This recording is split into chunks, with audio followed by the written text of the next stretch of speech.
Hello everybody and welcome to Alan History Nerd. In this video I'm going to be looking at the final of the three assessment objectives, A03. There should already be on my channel videos on A01 and A02 as well as individual videos on all the different question types. So in this video I'm going to go through what A03 is and try and give some demonstrations on how you pick up as many marks as possible in this particular objective.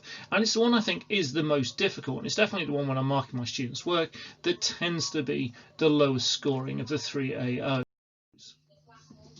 So A03, we are told by the exam board that what you are supposed to do is evaluate aspects of politics and political information, including to construct arguments, make substantiated judgments and draw conclusions. So this is the evaluation and judgment assessment objective, and therefore what is really important for this is there is a strong argument that is running through your piece of work and that it is supported and backed up.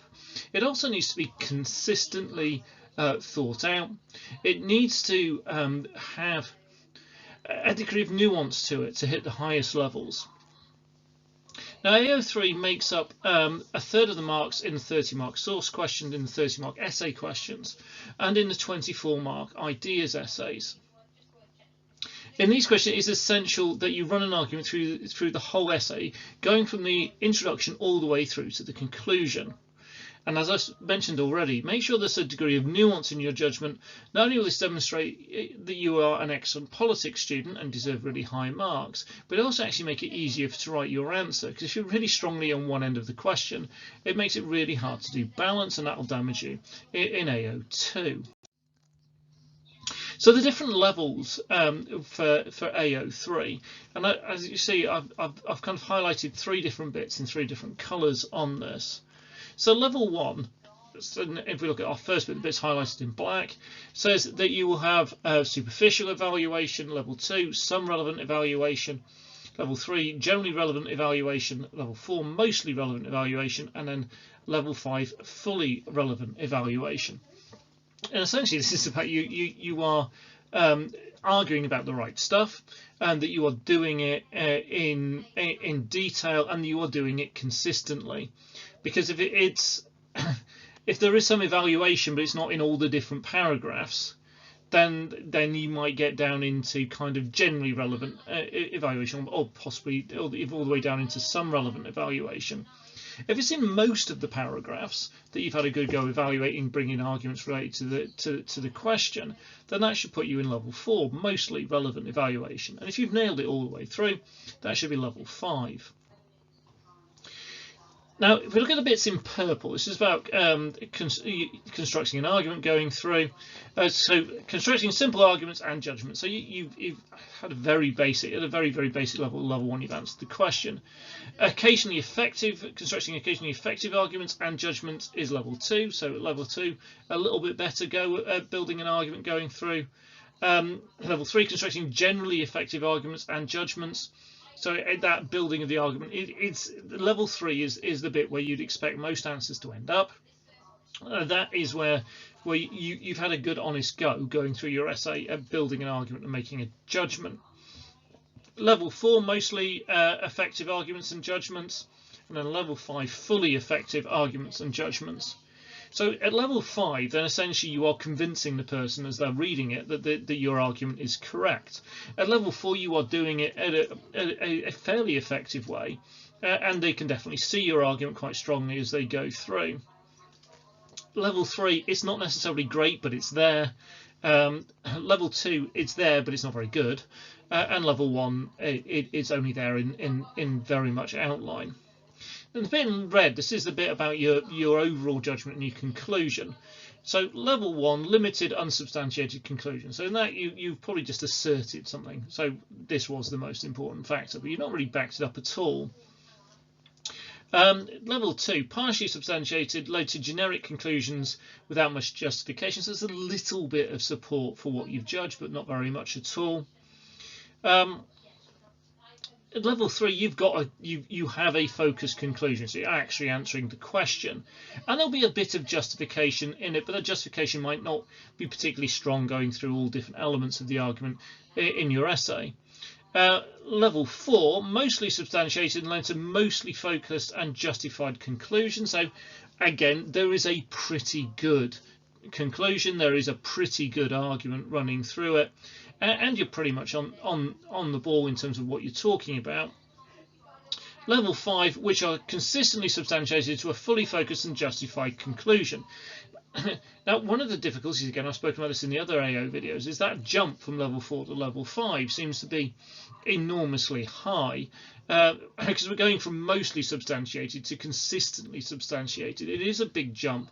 Level 5 is really difficult to achieve on this, because essentially you've completely got your ducks in a row. You've got a really well argued answer that's got a really well supported judgment, and that's what we're going to aim for. We're going to look at some examples and stuff as we go through that I've written to try and show you what that might look like, and that's the thing to aim for. Now, if you fall a bit short, then you probably fall into level 4, and if you fall into level 4, that's still a great place to be, and actually that's where most of the top grades are anyway.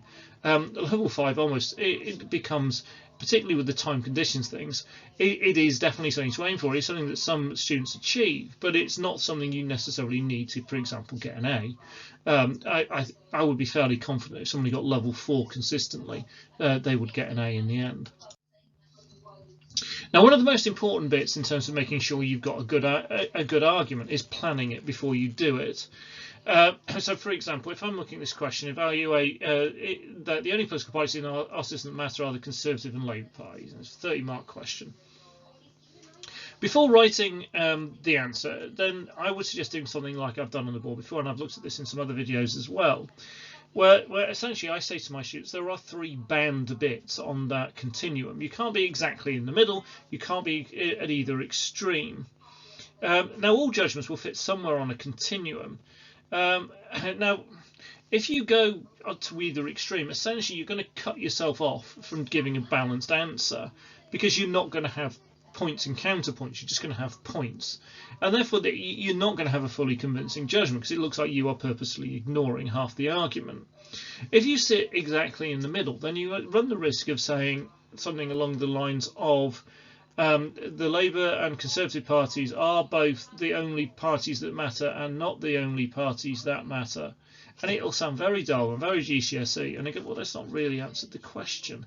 And if you do that, you're likely to limit yourself to somewhere around about level 3, because you're not going to be convincing, you're not going to be mostly effective in your argument, because you're going to kind of make an argument, knock it down, and therefore it's not going to be clear where you fall. So you need to fall one side or other of the line, but not go to the absolute extreme. Now, it might be that there are some areas that you think absolutely, well, I'm definitely in yes, and then there might be a third section or third theme in your pattern, and you go, well, on that one I'm no. Now, and if that comes across in your introduction and then through your essay that actually, well, actually it's 2 yeses and a no in terms of the themes I'm going to look at, then that would be a nuanced and interesting argument. So in your introduction, the key thing is to define key terms in the title.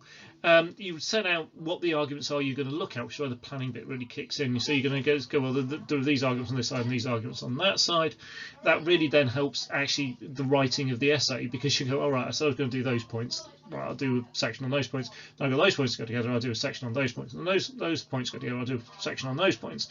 And then I'll do my conclusion. And so if it's in your introduction, then it's how your essay flows, and then you come back to them in your conclusion, then you're starting to show a consistently well put together argument, and that's going to really help you get to the top end of the levels. It's really essential in your introduction, particularly for level 4 and 5, that you have given the answer to the question in the introduction. Otherwise, the person marking it, person reading it, is going to be trying to fish for your answer going through, and they're going to go on a voyage of discovery with you, which doesn't show that mostly or fully consistent argument. The more sophisticated the judgments I spoke about, then the easier it is actually to stick to, because if you say yes, they are the only parties that matter. And then later on it turns out actually they're not the only party that matters. So, for example, in policy formulation, then you've contradicted yourself, and therefore your answer isn't, then your argument isn't consistent and it isn't convincing, and therefore it will push you down the levels in A03. So if you actually get quite a sophisticated judgment at the beginning, then that's easier to stick to because you've actually thought about it, which is why it's always worth doing a bit of a planning exercise in terms of where you're going to go with your argument at the beginning. So an example of this, so for the A03 bit, the introduction, to say the Labour and Conservative parties are the only ones that matters goes too far, though they clearly matter the most. Whilst the Conservative and Labour parties are clearly the parties that matter most when it comes to seats in Parliament and party funding, the same is less true in terms of policy development. In recent years, policies proposed by smaller parties have been adopted by the big two. So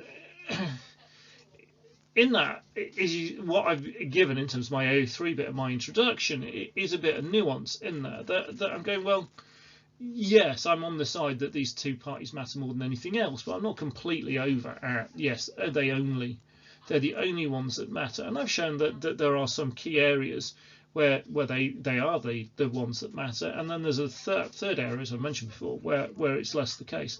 And this helps me give a kind of a balanced and evaluative answer, which helps in the other two parts of the marks, A01 and A02. But it also means that I'm more likely to hit those very top levels because I'm more likely to give something that's quite convincing. Whilst if I stick very, very strictly to one extreme end, that's going to be harder to do. So the mini conclusions. Now, this is something I suggest that you write at the end of a theme or paragraph, depending on how you write. So when I talk about a theme, I'll talk about where you've got a point and a counterpoint, and then at the end of that, there should be some kind of mini conclusion that kind of pulls the argument together. It doesn't necessarily have to be particularly long. But one of the bits it does, and there's that bit in the mark scheme that we looked at, which talks about consistency. So if there is only judgment in the introduction and the conclusion, well, there isn't consistent judgment, and therefore there is the risk the examiner will look at that and go, oh, well, I'm not putting that above level 3 or level 2 because it's only at the beginning and the end. Whilst if there are these mini conclusions going through and you're building an argument and running an argument through it, then it's very difficult for them to turn around and go and say there isn't a consistent argument, because they will keep on seeing it at the end of each section or each paragraph. Now, so if you made a point based on one argument from a source and then you've got a counterpoint from the other source, I need then to end the theme with a judgment about whether the point or the counterpoint is stronger, and you then would then connect that in with your overall argument, and the same would go in an essay. And same in an ideas one. So, for example, in an ideas one, I might be talking about the aspects of the economy that two different key thinkers or types of socialists agree on. I need to end the paragraph with a judgment about how strongly they agree and how this fits in my overall argument. And I might be then asking myself things like,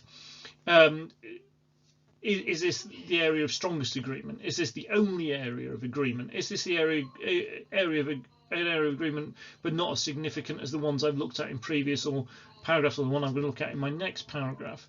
So if I'm asking myself those kind of things as I start finishing my section, that's going to help me build in that kind of key bit of A03 at the end that's going to get me those extra marks.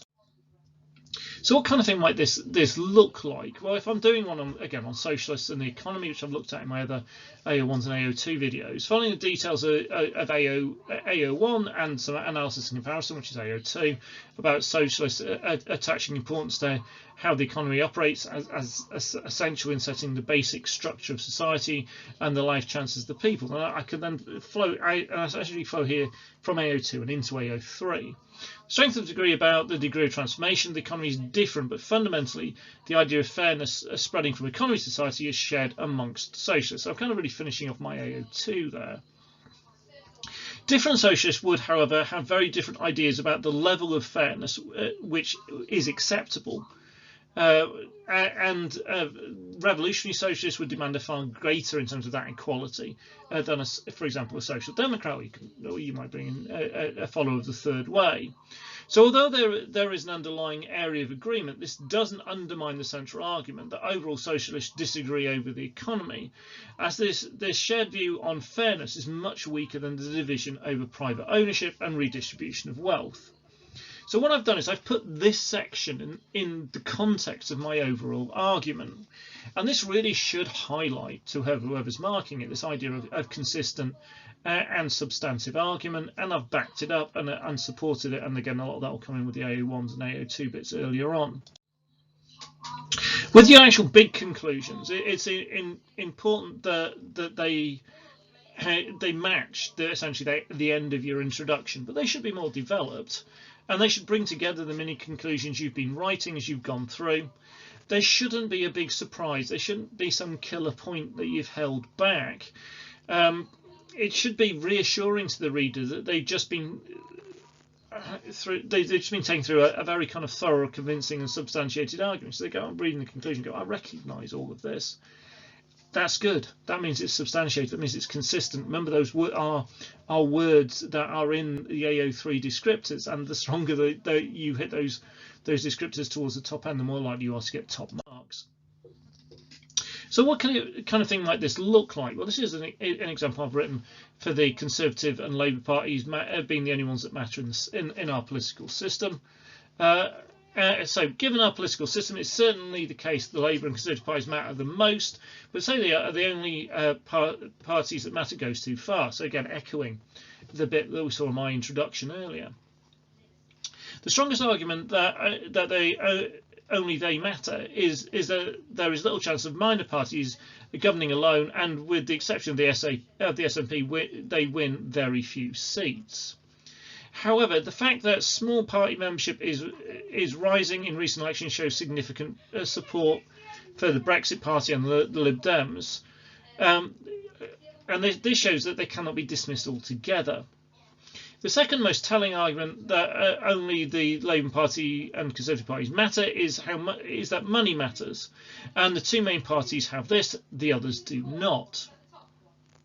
However, the different electoral systems involved in the devolved institution in the UK have made smaller parties matter more in these elections, but has not helped them in general elections. One area that shows small parties do matter is policy formulation. Although the two main parties do matter in policy formulation, the smaller parties in some ways matter more, as they raise issues that have not been dealt with effectively by the two main parties. So as you say, I am coming out on the side that the Labour Party and the Conservative Party matter more than any other party, but I'm not going completely to say that they're the only ones that matter. And I am saying, well, there is a particular area. I mean, I've chosen as one I'd go for on this, the policy formulation one. I thought, well, there are some areas actually where these smaller parties are really quite important. And again, this would then fit with they would be the three arguments and counter arguments I looked at earlier in my essay, and this would essentially feed out of my three mini conclusions of my introduction. This is some further guidance the exam board gives in terms of some of the different question types. So in sources, it says you should rank the different arguments and counterpoints that you use as you go through. This can just be a sentence commenting on it. You must come out and say, well, which side of the debate wins, and then explain why it wins, and that's going to be then how you substantiated your judgment. And you should think kind of holistically about all the arguments together through the conclusion, which again is talking about bringing those mini conclusions together and making it into a whole.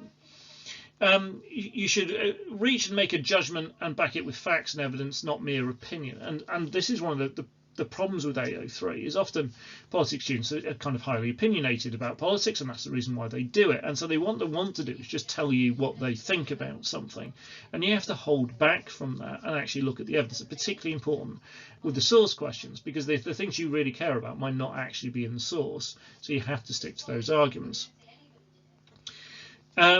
And you can essentially, the national issues may not be required to consider possible alternative constructions and comments on reform and change and prospect of change. So you might bring in, well, actually, this problem could be overcome by doing this, or that issue could be overcome by doing that. And just remember, on source questions, there's no A03 marks on additional points raised by students that don't feature in the source. It's very similar with the essays. So which side of the debate wins, why does it win, ranking the importance of different analytical points that you've brought in A02, thinking holistically, bringing your kind of your mini conclusions together in your overall conclusion. And again, it's this bit that it's evidence-based, not mere opinion. And again, that bit where you can say, well, if theoretical changes could be brought in to overcome some of these problems, and what's the likelihood that they would be successful? The final kind of question type for A03 is the ideas one. Now, I think this is the one that probably lends itself to that personal opinion bit coming in the most. Remember, you're focusing on the degree of agreement, disagreement amongst the key thinkers and different strands of a particular ideology. This is not an opportunity for you to either attack an ideology that you dislike or pledge your allegiance to one that you believe in. So if you strongly believe in one form of socialism but really dislike another one of them, this is not your opportunity to kind of go on and rant about that. Or if you're assessing conservatism and you don't like conservatism, that shouldn't matter. Or if you're doing conservatism and you really like conservatism, that shouldn't matter. You still should be able to objectively look at the degree of agreement or disagreement. So, for example, if I'm assessing conservatism and divisions over the state, what you're deciding in that is not who is right and who is wrong, but instead of assessing how much they agree with each other, which is, so it's kind of who is right bit comes in the 30-mark source and 30-mark essays. It doesn't really come in the 24 markers, because you're just assessing degree of difference. So you shouldn't really show a strong preference for a key thinker or an ideology or an aspect of an ideology in doing that.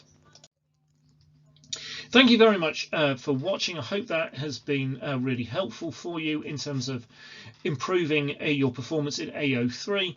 Make sure you check out the videos on A01 and A02 and all my videos on the different question types as well. And also, I'm working my way through the entire specification for A-level politics, so you should find loads of really helpful content videos on my channel, again, to help you build up that level of knowledge and to help you answer the questions alongside these kind of technique videos. Leave me any comments. If you found it useful, please like the video, and if you haven't done it already, then please subscribe to get notifications as I add more and more videos on both A-level politics and A-level history to my channel. Thank you very much for watching.